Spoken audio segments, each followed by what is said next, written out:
kulanti wacan oo wanaagsan saaxiibayaal meel kasta dunida ka joogtaan halkaad nagala socotaan waa channelka Fandor Media maanta barnaamijkan waxaan kusoo qaadanaynaa dagaalka ka dhex dhacay Liicaate iyo Muniir yaa ka dambeeya iyo arrin sir ah oo soo ogaanay intaan u guda galin fadlan walaal macaan markii hore sidii channelkeena soo booqato Fandor Media subscribe saara kamaleekana furasay ku soo dhacaan waxyaabaha soo gelin markasta haddaad hornool joogtaan muuqaalka like saar una sii share garay asxaabtaada si u daawadaan aan u guda galnay barnaamijkeena waxaa saacadihii ugu dambeysay isla dhex marayay dagaalka Liicaate iyo Muniir oo sii xoogaystay shaacana laga qaaday inuu soo kala dhex galay khilaaf Liicaate iyo Muniir ayaa wax badan la qarinayay khilaafkooda balse arrintan way soo shaac baxday oo waxa ay qabsatay social media saacadihii ugu dambeysay waxaa la isla dhex marayay in dagaalkooda uu salka ku hayo khilaaf soo kala dhex galay Muniir iyo Liicaate balse arrin aan soo ogaanay ayaa tibaaxaysa ama sheegaysa in dagaalkan ay ka dambeysay ama ay ku lug leedahay xaaska Liicaate balse arrintaas lama xaqiijin karo oo dadyo badan ayaa isla dhex marayay sida xaqiiqda ahna lama oga inay ka dambeysay Sumaya oo ah xaaska Liicaate balse dadka qaar ayaa waxay sheegayaan in xaaska Liicaate oo ah qof iska maseer badan ay ka carootay maray isku raaceen Liicaate iyo Muniir isku xaafid yihiin halkaasay waqti kusoo wada qaadanayeen gabdhahaas iyo Muniir iyo Liicaate iyo asxaab kale ay reemileysi isleeyihiin oo youtuberan isla ah balse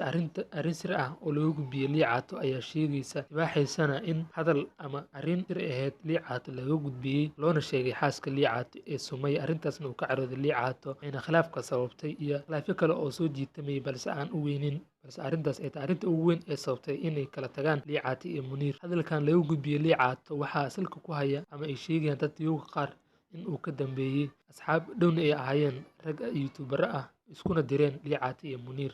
hadalla meel ka dhacna ay u kala gudbiyeen labada dhinac ma u kala dab qaadeen Muniir iyo Liicaate ayaa saaxiibo dhow ah waqti badanna soo wada qaadanayay muddo badanna soo wada socday YouTube-kan wax badan kusoo jiray oo dadyo badan oo caan ah ay ku tusaale qaadan jireen dad badan ay ku madadaali jireen waxaas arrinta layaab kale ah in Liicaate iyo Muniir si fudud ay ku kala tagaan ama ay xiriirkoodii saaxiibtinimo oo ku jabo dadyowna isku diraan balse arrintaasi ma ahan arrin la sahlan karo oo khilaafkan ma ahan hal khilaaf u kooban balse waa khilaafyo badan oo soo jiray arrintii ugu dambeyn ay sababtay inay kala fogaadaan Liicaate iyo Muniir waxaa jirtay mar ay Nairobi joogeen Liicaate iyo Muniir in khilaaf yar oo soo kala dhex galay balse arrintaasi la xaliyay oo wada hadal lagu dhameeyay khilaafkaasna uu ka dambeeyay kadib markii Liicaate uu furtay janaal magaciisa ku qoran yahay Liicaate official awal markii hore waxay isla lahaayeen hal janaal oo Muniir official kaasi wax soo wada geli jireen balse markii dambe Liicaate sidii loo dhahayay janaal furo taageerayaashiisa dadyo badan oo dhahayeen ugu dambeyn uu furtay janaal Liicaate ayadoo laga talagelin Muniir iyo Lucky Boy iyo asxaab dhow ahaayeen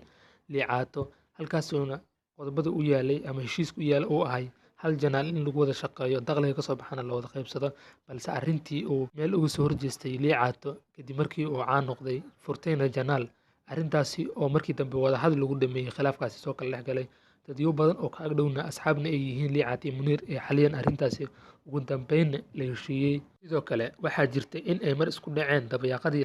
2019 markii ay wada joogeen Malaysia markaasi khilaaf soo kala dhex galay ay xaliyeen Asad Xaajiyo iyo arrimaheena oo saaxiibo dhow ay ahaayeen markaas isku meelna ay joogeen isku xaafadna ay ahaayeen khilaafkan iyo dagaalkan soo kala dhex galay Muniir iyo Liicaate waxaa ka hadlayay youtuber badan oo caan ah sidii Daris Lacabti iyo youtubero kale khilaafkan ayaana soo shaac baxay kadib markii muddo dhowr bilood ah la qarinayay khilaafkan uusan cusbeen balse hadda youtubero badan ay arrintan xaqiiqsadeen soona gudbiyeen dagaalkan Liicaate iyo Muniir